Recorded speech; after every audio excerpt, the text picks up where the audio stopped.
8 out of 10 people will have done something that will make them poor in the future, and only 2 out of 10 people will have done what they need to do to stay successful in the future. This means that even though many people want to be financially independent, only a small number of people will reach this money goal. This is because most people stick to old financial advice that worked for previous generations but doesn't work as well today. If you feel like you're in a rut with your money, it could be because you're using out-of-date ways to make money. So in this video, I'll take you to the 5 habits that you should quit doing to get out of poverty. If you're new to the channel, hit the subscribe button and that little notification bell icon so that you don't miss out on any of our video updates. Plus, it helps us spread the Thrive Wise love to help more people thrive wisely. Now, let's begin. Habit number 1. Buying a property rather than renting. This is a common belief that buying a home is always better than renting. Do you also believe that?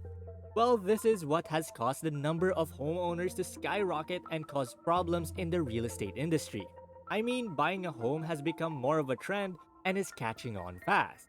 People think that owning a home will save them money in the long run, but the real question is, will it always work?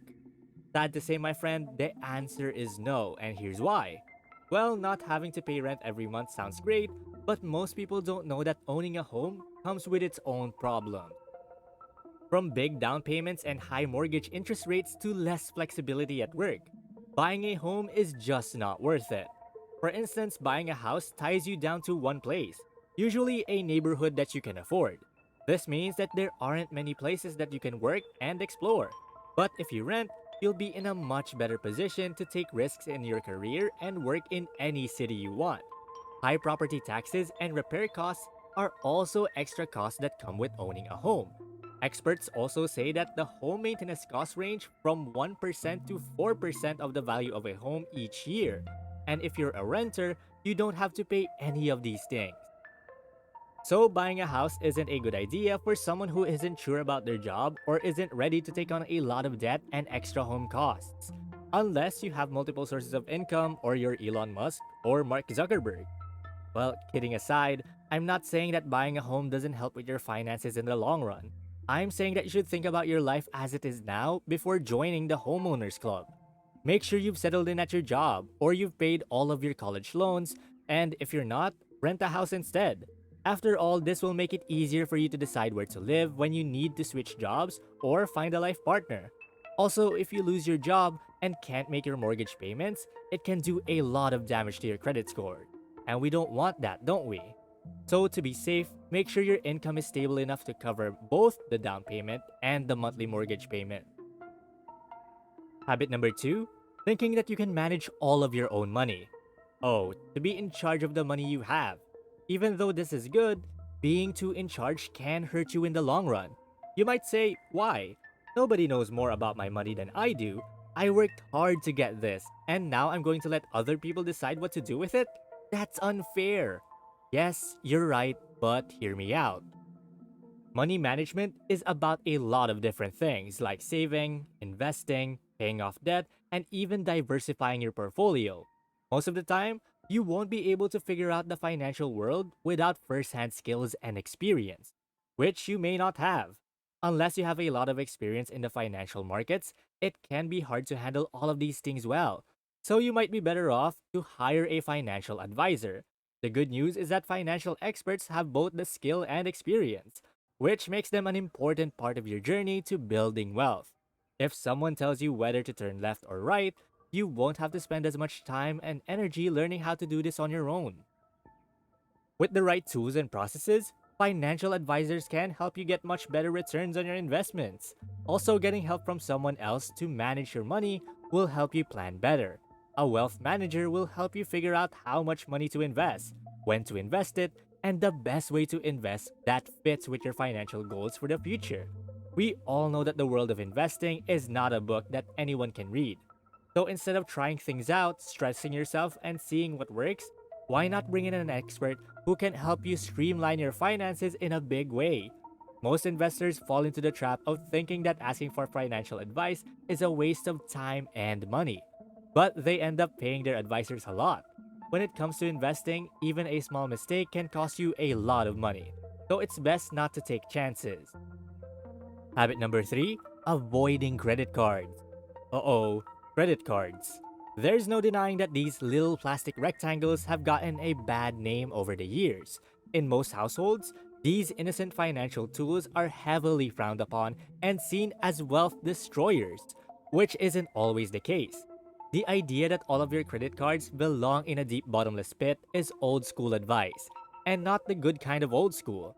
The truth is that credit cards are just tools for managing money, and how you use them will determine what happens. It's up to you to decide if you'll use them to hurt your chances of getting rich or to speed up your progress towards wealth.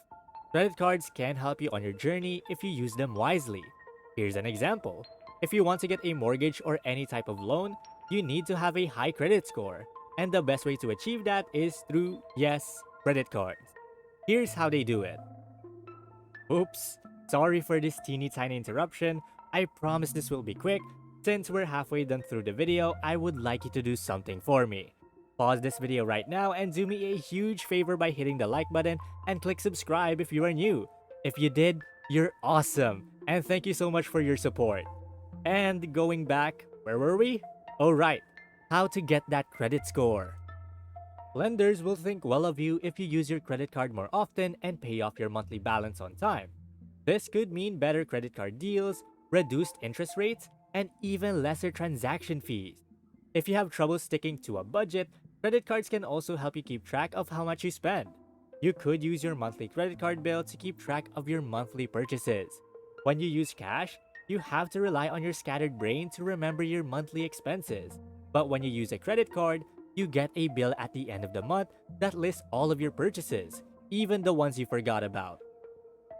Lastly, if you use your credit card often, you'll get great financial benefits. If you know the terms and conditions of credit cards, you also probably know about the 3 reward programs. These are points for cashback and trips if you pay off your credit balances quickly. And you can tuck these payoffs in money. You can save money by paying bills on time and avoiding the high interest rates that come with late payments. You can also save money by taking advantage of cashback offers, discounted airline tickets, and cheaper restaurant meals. You see, credit cards aren't always bad. In fact, if you can actually save hundreds of dollars with credit cards, and if you can keep track of your spending and pay off your bills on time, they're actually pretty good. Credit cards are only a problem when they are used in the wrong way, usually as an excuse to overspend on useless things. Habit number 4, paying off your student loan ASAP. Every college graduate thinks that paying off their student loans should be the first thing they do when they get their first job. I'm sure you've heard this piece of financial advice before. Pay off your student loans as soon as you can. Most people see student debt as a huge obstacle to their financial success, even if they are getting a paycheck. But do you really think that's the case?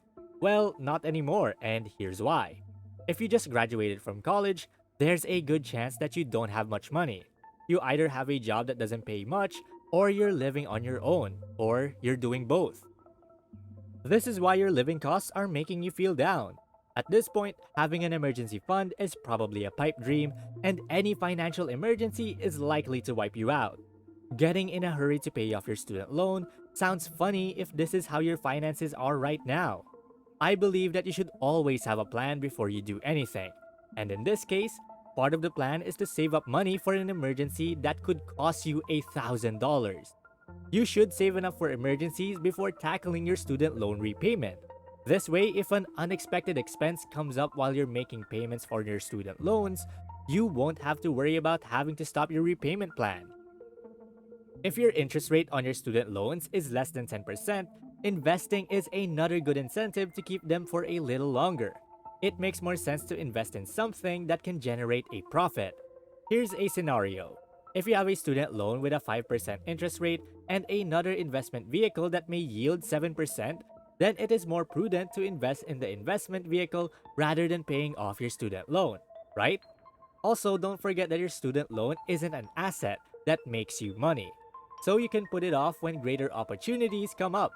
But if you're saving up for a house, that's the only time it makes sense to pay off your student loan early. In this case, your main goal should be to get a high credit score.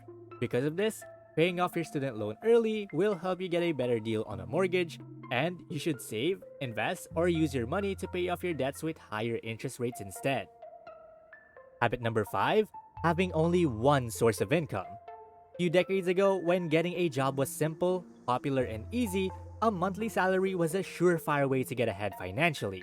As long as you worked hard at your job and didn't get into fights with your bosses, you were financially secure.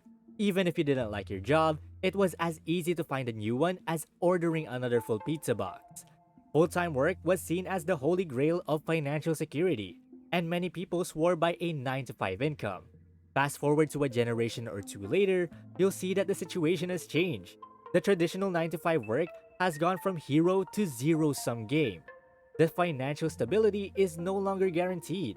A growing number of individuals seem to be distancing themselves from the working culture despite the attractiveness of job perks like health insurance coverage.